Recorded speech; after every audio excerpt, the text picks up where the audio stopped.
हाँ जी बेटा, advantage of continuous training the second point ਹੈਗਾ ਇਹ ਮੈਥੋਡੀਅਸ ਦੇ ਨੰਬਰ ਐਂਡ ਸਾਈਜ਼ ਨੂੰ ਇਨਕਰੀਜ਼ ਕਰਦਾ ਹੈ। ਥਰਡ ਪੁਆਇੰਟ ਹੈਗਾ ਇਸ ਟਾਈਪ ਦੀ ਟ੍ਰੇਨਿੰਗ ਟ੍ਰੇਨੀਜ਼ ਦੀ ਐਰੋਬਿਕ ਫਿਟਨੈਸ ਵਿੱਚ ਬਹੁਤ ਇੰਪਰੂਵ ਕਰਦੀ ਹੈ, ਕਿਉਂਕਿ ਇਹ ਐਕਸਰਸਾਈਜ਼ ਕਰਦੇ ਸਮੇਂ ਬਾਡੀ ਨੂੰ ਆਕਸੀਜਨ ਦੇ ਥ੍ਰੈਸ਼ਹੋਲਡ 'ਤੇ ਰੱਖਦੀ ਹੈ। ਨੰਬਰ 4 ਇਹ ਹਾਰਟ ਐਂਡ ਰਿਸਪੀਰੇਟਰੀ ਸਿਸਟਮ ਲਈ ਚੰਗੀ ਹੈ। ਨੰਬਰ 5 ਕੰਟੀਨਿਊਸ ਟ੍ਰੇਨਿੰਗ ਪ੍ਰਾਪਤ ਕਰਨ ਵਾਲੇ ਵਿਅਕਤੀਆਂ ਦਾ ਵੇਟ ਲੂਜ਼ ਔਰ ਇੰਜਰੀ ਲੱਗਣ ਤੋਂ ਬਾਅਦ ਸ਼ੇਪ ਵਿੱਚ ਰਹਿਣ ਵਿੱਚ ਹੈਲਪ ਕਰਦੀ ਹੈ। ਅੱਗੇ ਆ ਗਿਆ ਜੀ disadvantage of continuous training. Activity ਦੇ level the maintenance and repetition ਸਮੇਂ ਦੇ ਨਾਲ ਬੋਰਿੰਗ ਹੋ ਜਾਂਦੇ ਹਨ। ਇਹ ਮਤਲਬ ਕਿ ਬੋਰ ਹੋ ਜਾਂਦੇ ਜ਼ਿਆਦਾਤਰ ਲੰਬੇ ਸਮੇਂ ਕਰਦੇ ਰਹੀਏ। ਸੈਕਿੰਡ, ਹਾਲਾਂਕਿ ਕੰਟੀਨਿਊਸ ਟ੍ਰੇਨਿੰਗ ਐਰੋਬਿਕ ਫਿਟਨੈਸ ਵਿੱਚ ਇੰਪਰੂਵ ਕਰਦੀ ਹੈ, ਇਹ ਅਨਐਰੋਬਿਕ ਫਿਟਨੈਸ ਲਈ ਵੀ ਬਹੁਤ ਘੱਟ ਕਰਦੀ ਹੈ। ਸੈਕਿੰਡ ਆ ਗਿਆ ਜੀ interval training method. Interval training method ਦੀ ਇੱਕ ਟਾਈਪ ਦੀ ਟ੍ਰੇਨਿੰਗ ਮੈਥਡ ਹੈ ਜਿਸ ਵਿੱਚ ਘੱਟ ਤੋਂ ਘੱਟ high intensity workout series involve ਹੁੰਦੀ ਹੈ। ਇਸ ਵਿੱਚ ਰਿਲੀਫ ਔਰ ਰੈਸਟ ਪੀਰੀਅਡ ਵਿੱਚ ਹੁੰਦਾ ਹੈ। ਇਸ ਮੈਥਡ ਨੂੰ ਟੈਰਸ ਟ੍ਰੇਨਿੰਗ ਵੀ ਕਿਹਾ ਜਾਂਦਾ ਹੈ। ਇਹ training heart through endurance training ਹੈ। ਬਿਕਲਾ ਫਿਨਲੈਂਡ ਦੇ ਫੇਮਸ ਐਥਲੀਟ ਕੋਚ ਨੇ 1920 ਵਿੱਚ ਇਸ ਮੈਥਡ ਦੀ ਸ਼ੁਰੂਆਤ ਕੀਤੀ। ਇਹ ਮੈਥਡ ਐਫਰਟ ਐਂਡ ਰਿਕਵਰੀ ਦੇ ਪ੍ਰਿੰਸੀਪਲ 'ਤੇ ਬੇਸਡ ਹੈ। ਡਾਕਟਰ ਵੋਲਡਮਰ ਇੱਕ German coach cardiologist doctor Herbert Reindell ਨਾਲ ਮਿਲ ਕੇ ਰੈਪੀਟੇਸ਼ਨ ਟ੍ਰੇਨਿੰਗ ਦਾ ਵੇ ਤਿਆਰ ਕੀਤਾ, ਜਿੱਥੇ ਇੱਕ ਐਥਲੀਟ ਇੱਕ ਸ਼ਾਰਟ ਡਿਸਟੈਂਸ 'ਤੇ ਚੱਲੇ ਲੱਗੇਗਾ, ਜਿਵੇਂ ਕਿ 200 ਮੀਟਰ, ਇੱਕ ਰਿਲੇਬਿਲਿਟੀ ਫਾਸਟ ਪੇਸ ਅਤੇ ਨੋ ਟਾਈਮ, ਮਤਲਬ ਕਿ 200 ਮੀਟਰ ਜੇ ਆਪਾਂ ਭੱਜਾਂਗੇ ਤਾਂ ਆਪਾਂ ਨੂੰ ਬਹੁਤ ਤੇਜ਼ ਜਾਣਾ ਪਊਗਾ। ਕਈ ਵਾਰ name of system interval training ਸੀ, ਕਿਉਂਕਿ ਫਾਸਟਰ ਰਨਰ ਦੇ ਵਿਚਕਾਰ ਰੀਸਟੋਰ ਰਿਕਵਰੀ ਪੀਰੀਅਡ ਸੀ। ਟ੍ਰੇਨਿੰਗ ਦਾ ਸਭ ਤੋਂ ਇੰਪੋਰਟੈਂਟ ਐਂਡ ਵਿਟਾਲ ਪਾਰਟ ਮੰਨਿਆ ਜਾਂਦਾ ਹੈ। ਇੰਟਰਵਲ ਦੇ ਦੌਰਾਨ heart adapt growing larger and stronger ਹੁੰਦਾ ਹੈ। ਇਸ ਮੈਥਡ ਦੀ ਟ੍ਰੇਨਿੰਗ ਦਿੰਦੇ ਸਮੇਂ ਇੱਕ ਐਥਲੀਟ ਆਮ ਤੌਰ 'ਤੇ 80% ਸਪੀਡ 'ਤੇ 400 ਮੀਟਰ ਰੇਸ ਦੌੜਦਾ ਹੈ। ਕੰਪਲੀਟ ਹੋਣ ਤੋਂ ਬਾਅਦ ਉਹ ਵਾਕ ਔਰ ਜੋਗਿੰਗ ਕਰਦਾ ਹੈ ਜਦ ਤੱਕ ਉਹਦਾ ਹਾਰਟ ਬੀਟ 120 ਤੋਂ 140 ਬੀਟ ਤੱਕ ਨਹੀਂ ਆ ਜਾਂਦੀ।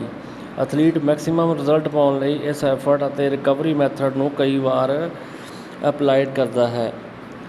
ਨੈਕਸਟ ਆ ਗਿਆ ਜੀ ਦ ਵੇਰੀਅਸ ਵੇਰੀਏਬਲਸ ਇਨ ਇੰਟਰਨਲ ਟ੍ਰੇਨਿੰਗ ਮੈਥਡ। ਫਸਟ ਹੈਗਾ ਜੀ ਡਿਸਟੈਂਸ। ਸੈਕਿੰਡ ਆ ਗਿਆ ਜੀ ਸਪੀਡ ਔਰ ਇੰਟੈਂਸਿਟੀ।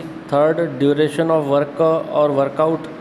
ਨੰਬਰ 4 ਫ੍ਰੀਕੁਐਂਸੀ ਔਰ ਨੰਬਰ ਆਫ ਰੈਪੀਟੇਸ਼ਨਸ, ਮਤਲਬ ਤੁਸੀਂ ਕਿੰਨੀਆਂ ਰੈਪੀਟੇਸ਼ਨਸ ਲਾਉਣੇ ਆ।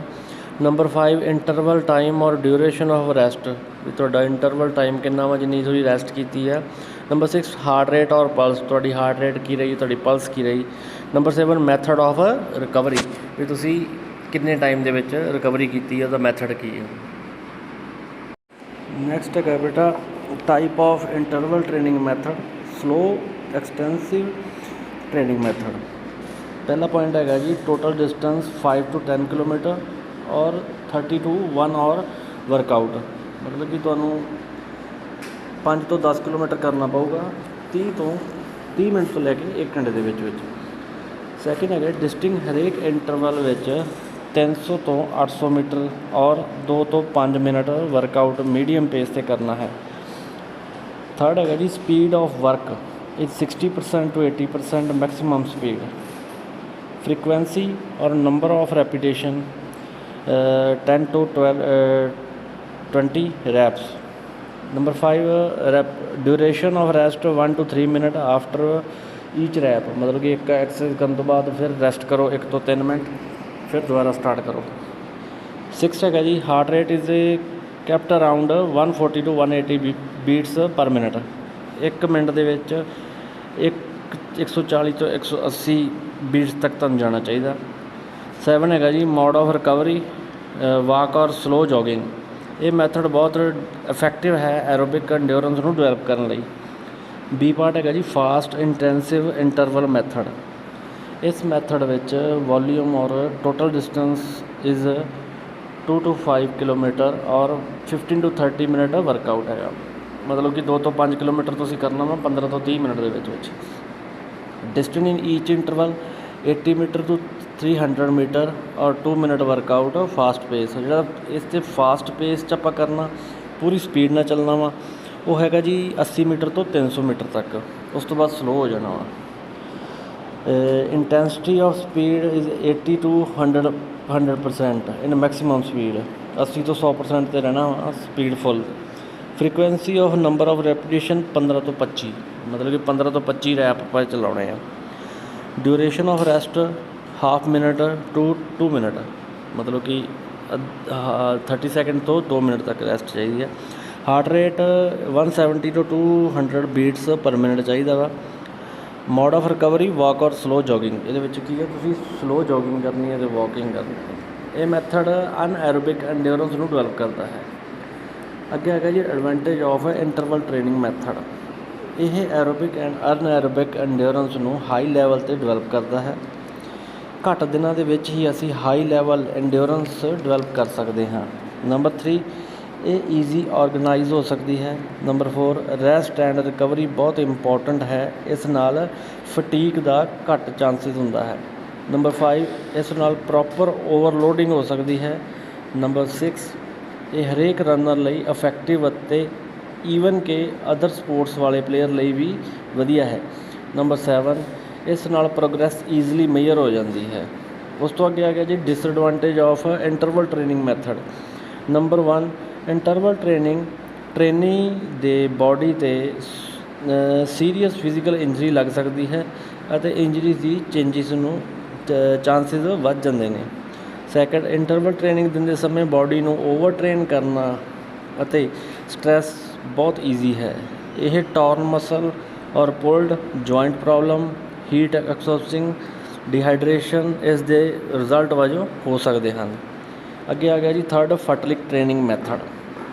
ਫਟਲਿਕ ਟ੍ਰੇਨਿੰਗ ਮੈਥਡ ਸ਼ੁਰੂ ਕੀਤਾ ਗਿਆ ਅਤੇ ਇਸ ਦੀ ਪ੍ਰੈਕਟਿਸ ਸਵੀਡਨ ਵਿੱਚ ਇੰਟਰੋਡਿਊਸ ਕੀਤਾ ਗਿਆ ਇਹਨੂੰ। ਫਟਲਿਕ ਇੱਕ ਸਵੀਡਨ ਟਰਮ ਹੈ ਜਿਸ ਦਾ ਮੀਨ ਹੈ ਸਪੀਡ ਪਲੇ।